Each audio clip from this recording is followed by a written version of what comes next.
Hello, what's up guys? I hope you are all doing well. If so, let me welcome you to this new episode. Bonjour mes bichons, j'espère que vous allez tous et toutes bien. Même si ce n'est pas le cas, vous savez déjà qu'ici nous sommes entre nous. Et vous savez aussi qu'entre nous bichons, jusqu'à preuve de contraire, c'est l'amour, la joie et la bonne humeur. Sur ce, je ne peux que vous souhaiter à tous et à toutes la bienvenue sur ma chaîne Ibrahim Lasson alias Papa Congosa. Avant de commencer, avant d'entrer dans le vif du sujet, je tenais à vous demander si vous avez passé de très bonnes vacances. Et si ce n'est pas le cas, j'espère que l'année prochaine vous allez vous rattraper. Maintenant, pour ceux qui n'ont pas encore pris de vacances, j'espère qu'au moment venu, vous n'allez du tout pas aller de même mode, que vous allez profiter comme s'il s'agissait du dernier. Je vais maintenant vous souhaiter une très bonne rentrée avec une affaire camerounaise. Une affaire qui a failli être étouffée à cause de l'histoire de Nice et Ténor. Et oui, vous l'avez très bien compris. On va aujourd'hui parler de l'affaire Désiré Ngor Makonkam, celle-là qui a égorgé et décapité sa belle-sœur à cause d'une dette de 4 millions de francs CFA qui pesait sur elle. Sans toutefois vous donner tous les détails, je vais vous inviter à vous installer confortablement, à vous prendre quelque chose à boire et à grignoter, à me laisser votre plus gros pouce bleu en l'air et aussi vous abonner si ce n'est pas encore fait, sans oublier d'activer la cloche de notification pour ne pas rater mes prochaines publications. Maintenant que cela est dit, je vais vous exhorter à vous mettre dans le mood de la story.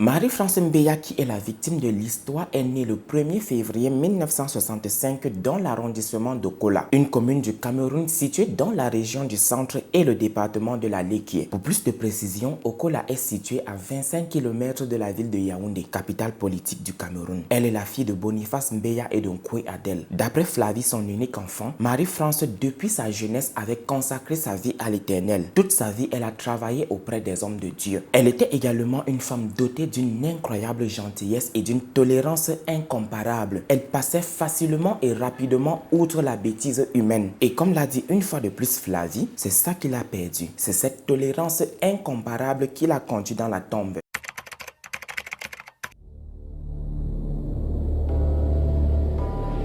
Qu'est-ce que l'opinion publique sait de Désiré? Les réseaux sociaux savent qu'elle s'appelle Désiré Beyanga, pourtant c'est faux. Elle s'appelle Désiré Ngor Makonkam. L'opinion publique sait aussi qu'elle a 42 ans. Oui, effectivement, elle a 42 ans. Maintenant, qu'est-ce que je sais de Désiré Ngor Makonkam? Je sais d'elle qu'elle a intégré la famille Mbeya à l'âge de 15 ans. Pour la petite histoire, bébé Mbeya, qui est son mari et qui est le petit frère de Marie-France, l'a rencontré alors qu'elle n'avait que 15 ans. Attention, je vous vois déjà venir avec vos idées perverses. Enlevez ces idées immédiatement de vos têtes. Bébé a rencontré Désiré alors qu'il était dans la dizaine lui aussi. Je vous l'ai dit, dans la dizaine d'années lui aussi. Une autre chose très importante à savoir est que c'est Marie-France qui a élevé son petit frère. C'est elle qui a élevé bébé jusqu'à sa majorité et jusqu'à ce qu'il soit en mesure de voler de ses propres ailes. Après la fac, c'était vraiment dur pour bébé. Yaoundé, la ville de ses espoirs, n'a du tout pas été tendre envers lui. Yaoundé, la ville de ses espoirs, ne lui a fait aucune faveur. C'est alors qu'il a décidé de prendre toutes ses économies et sa femme Désiré Ngor Makonkam, car oui, en ce moment, ils étaient déjà mariés, et de retourner dans son village natal Elokbatindi, village situé dans la région du sud au Cameroun. Une fois sur place, une fois à Elokbatindi, bébé va mettre sur pied un bar, un lieu où les villageois vont se retrouver à tout moment de la journée pour consommer des boissons alcoolisées et non alcoolisées. Il va également lancer le commerce de la distribution d'essence liquide utilisée comme carburant dans les moteurs à combustion interne. Et imaginez quoi? Il va donner la gestion de tous ces commerces à Désiré, sa femme. Il faut vraiment aimer quelqu'un pour lui donner la gestion de tous ses biens. Et c'était le cas de bébé. Il aimait énormément Désiré Ngor Makonkam. Et à côté, il va faire d'autres business pour rapporter beaucoup plus d'argent dans la maison. Ce qui va lui valoir un très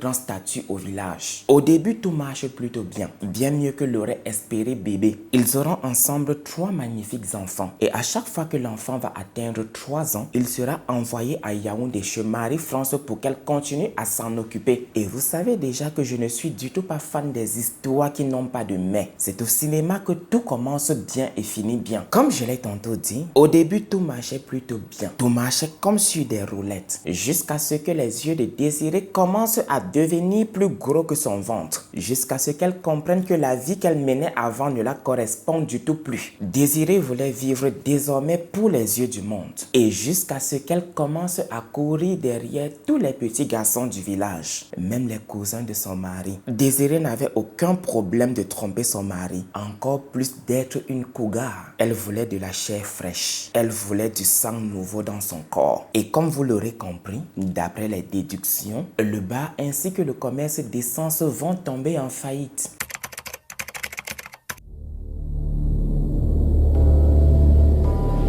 Je ne sais pas si vous le connaissez, mais dans la vraie vie, je suis un garçon poli et courtois, même si certains ne le pensent pas du tout. Alors, je vais m'excuser pour les bruits de fond que vous allez entendre là. J'ai dû augmenter l'intensité de mon ventilateur parce que j'avais énormément chaud et que je transpirais comme un bouc, même si certains pensent que je suis un bouc. Mais anyway, est-ce que cela va nous induire en erreur? Est-ce que ça va nous arrêter dans notre lancée? Je pense que non. Alors, stay focus. Après que les activités de son mari aient fait faillite à cause de ses déboires, Désirée a eu la magnifique idée de créer 3 associations. Non, association c'est beaucoup dit. Désirée a eu la magnifique idée de créer 3 tontines où elle a inscrit dans chacune d'elles un nom différent. Et il faut savoir que ces noms devaient bouffer avant que les autres membres des dites tontines ne commencent aussi à bouffer. Comme vous l'aurez compris, après que ces 3 noms aient bouffé à hauteur de 4 millions de francs CFA, Désirée a pris la poudre d'escampette. Désirée a fui le village à l'insu de son mari et à l'insu des membres de ses dites tontines. Et ce pour la capitale économique du Cameroun qui est Douala, où elle va séjourner pendant quelques jours chez l'une de ses amies avant de trouver refuge à Ezeka, une commune du Cameroun située dans la région du centre. Une semaine après sa mystérieuse disparition, Désirée a refait surface comme un mauvais génie. Et la première des choses qu'elle a fait après sa réapparition a été d'appeler sa belle-sœur Marie-France pour lui dire qu'elle se trouvait à Ezeka et lui dire que si elle l'a appelée, c'était pour lui demander pardon, avant de rajouter qu'elle avait besoin d'argent pour faire la ligne Ezeka-Yaoundé, qu'elle avait besoin d'argent pour acheter de l'huile de palme à Ezeka pour venir revendre à Yaoundé et acheter de la marchandise à Yaoundé pour aller revendre à Ezeka. Et pour convaincre Marie-France, elle va lui dire que si elle veut faire ce commerce, c'est juste parce qu'elle veut aider son mari à rembourser la dette. Car oui,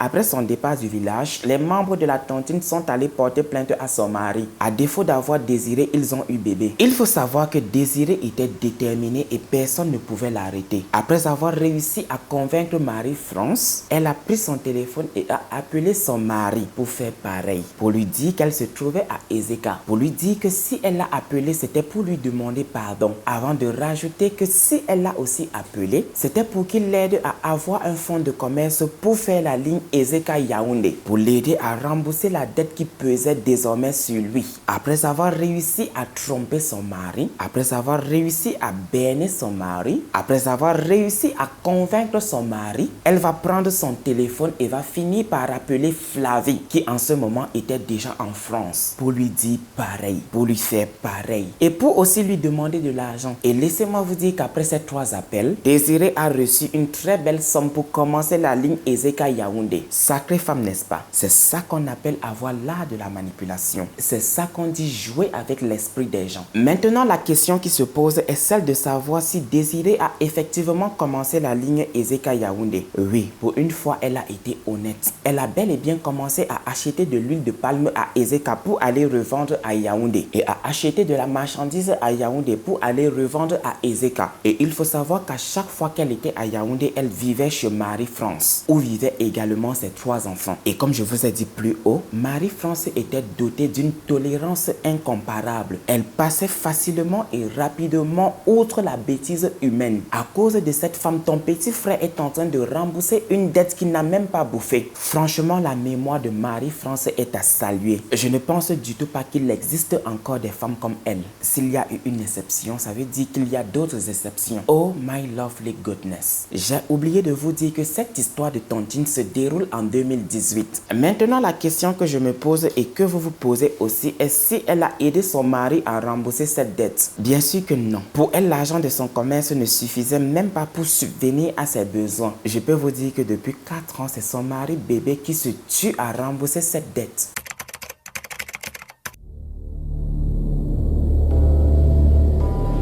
Le dimanche 21 août 2022, Marie-France appelle sa fille Flavie pour parler avec elle. Et avant de se quitter, elle lui fait comprendre qu'elle s'en va à l'église. Vous savez déjà que c'était ça la vie de Marie-France. Vous savez qu'elle a consacré toute sa jeunesse à l'Éternel, que Dieu était au centre de sa vie et qu'il passait avant tout. Entre-temps, Désiré était déjà sorti de la maison. Plus tard dans l'après-midi, Désiré appelle sa belle-sœur pour lui demander de la retrouver à l'hôtel Le Mendiant pour qu'ensemble elles prennent un pot. Il faut savoir que Le Mendiant, en plus d'être un hôtel, est aussi un restaurant-bar. Pour complément d'infos, Marie-France était domiciliée au quartier Obili, non loin de l'hôtel Le Mendiant. Et l'hôtel Le Mendiant est situé à 300 mètres du carrefour Acacia vers Biémassi. Ça, c'est pour ceux qui vivent au Cameroun. Marie-France sort de la maison ce jour aux environs de 19h pour retrouver sa sœur à l'hôtel. Ou je voulais dire pour retrouver sa belle-sœur à l'hôtel. Je peux aussi rester sur sa sœur parce que Marie-France considérait Désiré comme sa petite sœur. Sur place, elles vont se commander à boire. Désiré va prendre la petite Guinness et Marie-France va prendre un gin tonic. Quelques minutes après, elle va lui dire qu'elle veut lui parler. Du moins, elle va lui dire qu'elle veut lui parler d'un sujet délicat et pour cela, elle veut réserver une chambre de l'hôtel pour qu'elle ne soit du tout pas dérangée. Pour convaincre Marie-France à monter dans la chambre d'hôtel, elle va lui dire qu'elle a un rendez-vous avec un monsieur qui va lui donner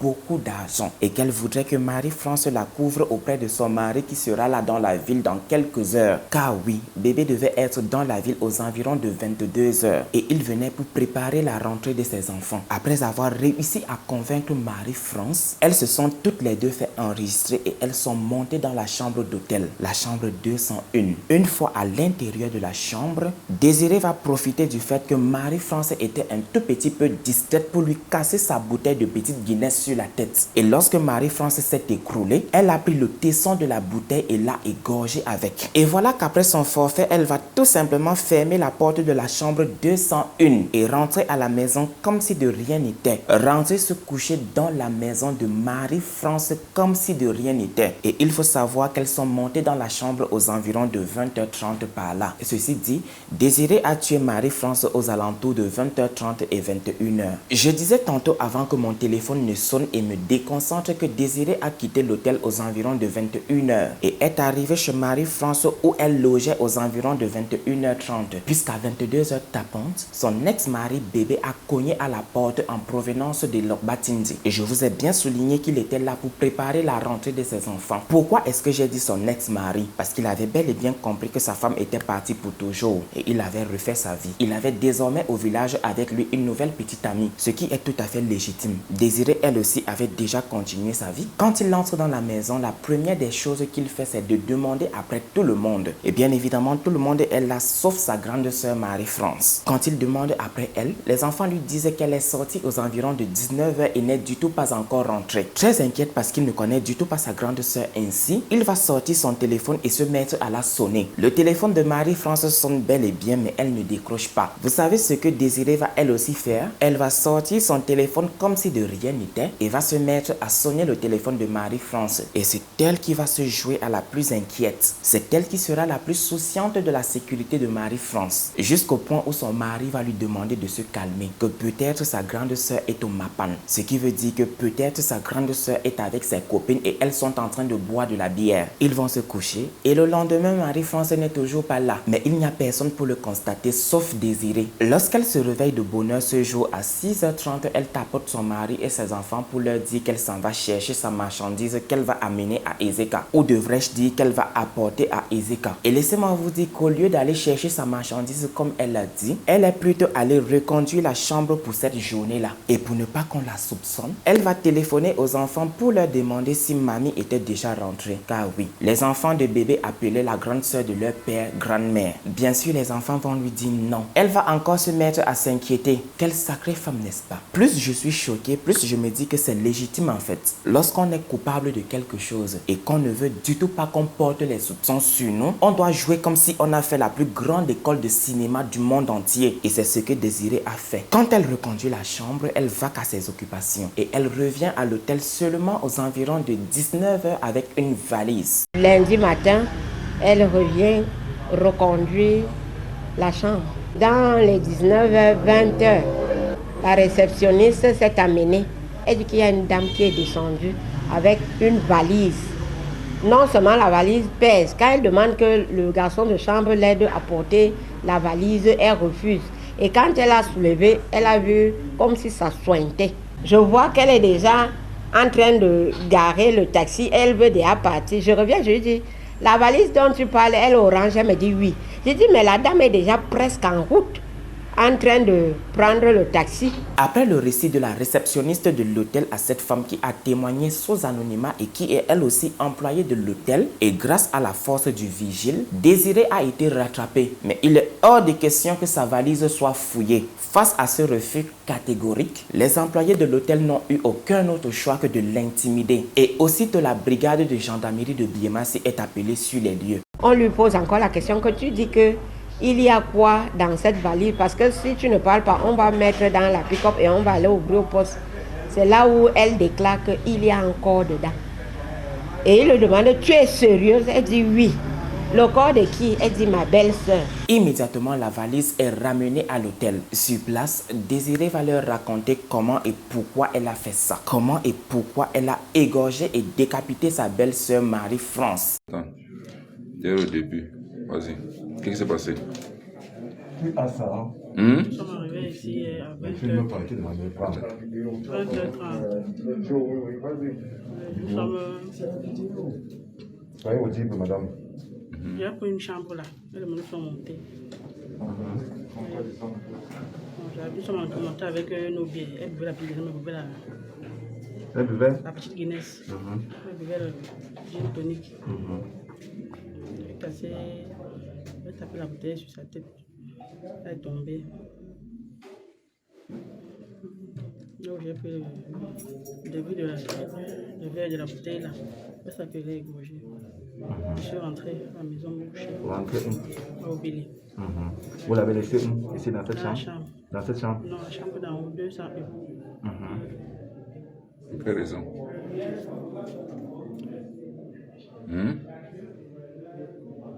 Qu'est-ce qui s'est passé pour que vous arriviez à poser cet acte? Le problème est que j'étais dans une réunion dans mon village. Votre Le village? village de mon mari, quoi. C'est où? Et le bois Tinzi. Non, je dois de l'argent à près de 4 millions. Mon mari, je sais pas aussi, m'a dit qu'il vu qu'il n'avait pas l'argent, il m'a dit que je vienne ici au Billy. C'est une maison familiale. Il avait son petit frère, mes enfants. Nous sommes tous là. Donc j'ai donc vu, il y a près de 4 ans que je suis endettée. J'ai donc vu, j'ai contacté un monsieur là, sur Facebook. Il dit que j'ai trop de problèmes, je me dépêche depuis 4 ans. Je fais un petit commerce, mais ça ne doit pas grand-chose pour que je puisse rembourser mes dettes. Vendez un corps comme ça, combien? Pardon. Vendez un corps comme ça, combien? Je ne vends pas, je n'ai jamais vendu. Je ne vends pas Vous les dites? corps. Je ne vends pas les corps.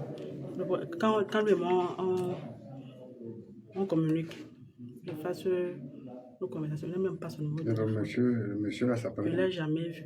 Je vais assurer son nom. Madame, ce que je vous demandais à l'enquêteur, Oui. quelles sont les réelles motivations? Ce sont mes dettes. Donc il m'a dit que dès que je fais ça, je vais n'importe quel cimetière, je dépose le corps, je filme, je l'envoie. La direction de la valise, ça partait où? Je partais à. Je crois qu'il y a un cimetière là. Seul? J'étais seule. Qui découpe tous les corps et range dans la valise? C'est moi, j'étais seul. Seul, vous pouvez ça. Il faut savoir avant de continuer que Désiré a menti sur certains points lors des aveux enregistrés par la police. Et je suppose que vous savez déjà sur lesquels, puisque je ne vais du tout plus revenir là-dessus. Après son récit glacial, le corps de Marie-France a été recomposé et envoyé à la morgue de l'hôpital central de Yaoundé. Désiré, quant à elle, est avec son mari en garde à vue. Oui, bébé a été arrêté pour complément d'info, ou je voulais dire pour complément d'enquête. Car jusqu'à preuve de contraire, bébé et Désiré ne sont du tout pas séparés également. Après avoir envoyé le corps de Marie-France à la morgue de l'hôpital central de Yaoundé, après avoir escorté Désiré à la brigade de gendarmerie de Biémassi, la police est retournée dans la chambre 201 pour une fouille systématique et elle a retrouvé à l'intérieur une machette. Machette qui a servi à découper les membres dus de Marie-France. Elle a également retrouvé un couteau. Couteau qui a servi à découper les membres tendres de Marie-France. Et pour finir, elle a retrouvé un pilon. Pilon qui a servi à contenir le corps de Marie-France dans la valise. Et Désiré a dit avoir acheté tous ces objets le même lundi au marché de Biémassi. Vous l'avez maintenant tous compris. Désiré a tué sa belle-sœur à cause de la modique somme de 4 millions de francs CFA. Une dette qui pesait sur elle. Une dette qu'elle a dilapidée au bout d'une semaine seulement. Mais ce que vous ne savez pas, oui, c'est vrai que ça a été dit sur les réseaux sociaux. Le trafiquant d'organes humains ou le sorcier avec qui elle était en contact sur Facebook lui avait promis la somme de 500 millions de francs CFA si elle tuait un être humain. Une somme d'argent qui était largement supérieure à sa dette. Et vous savez que c'est très difficile d'attirer un inconnu de nos jours. Alors Marie-France a été la proie facile pour Désiré. Avant de clôturer le sujet, je tenais sincèrement à vous dire qu'une cagnotte a été ouverte au nom de Marie-France pour financer ses obsèques. Alors je vais prier toutes les âmes de bonne volonté, ceux qui ont la main sur le cœur, ceux qui ne jugent pas facilement, d'ouvrir ma barre de description où je vais mettre le lien de la cagnotte, ou même de se diriger dans mon espace commentaire où je vais épingler le lien de la cagnotte. Un groupe WhatsApp a été mis sur pied. Je vais également épingler le lien du groupe WhatsApp dans mon espace commentaire pour tous ceux qui aimeraient intégrer le groupe et soutenir Flavie ainsi que les autres membres de sa famille. Vous allez aussi voir dans le groupe ce qui est prévu au programme des obsèques de Marie-France. Ceci est l'une de mes facettes. Facette qui a séduit certains d'entre vous. Facette qui a fait de sorte que certains d'entre vous m'ont fait et continuent à me faire confiance. Maintenant, si tu as regardé la vidéo jusqu'à la fin, n'hésite pas à me dire en commentaire ce que tu en penses. Sur ce, n'hésite pas aussi à me lâcher ton plus gros pouce bleu en l'air et à partager l'histoire de Marie-France pour que le monde entier soit au courant de cela et surtout pour que justice lui soit rendue. Maintenant, on se dit à très bientôt, may God bless you, kiss. Mais avant mes biches, s'il vous plaît, ne faites confiance en qui que ce soit. Gardez toujours les yeux grands ouverts, car c'est votre propre orteil-ci qui joue aux innocents. C'est votre propre orteil-ci qui joue aux innocents qui finira un jour par vous trahir, finira un jour par percer votre chaussure. Je vous donne ce conseil tous les jours et je ne l'applique pas moi aussi. Mais vraiment, on a beaucoup de souffrance, on a beaucoup eu la tort, on est souffert, on est tellement souffert maintenant. Mais vraiment, on a beaucoup de souffrance, on a beaucoup eu la tort, on est souffert, on est tellement souffert maintenant.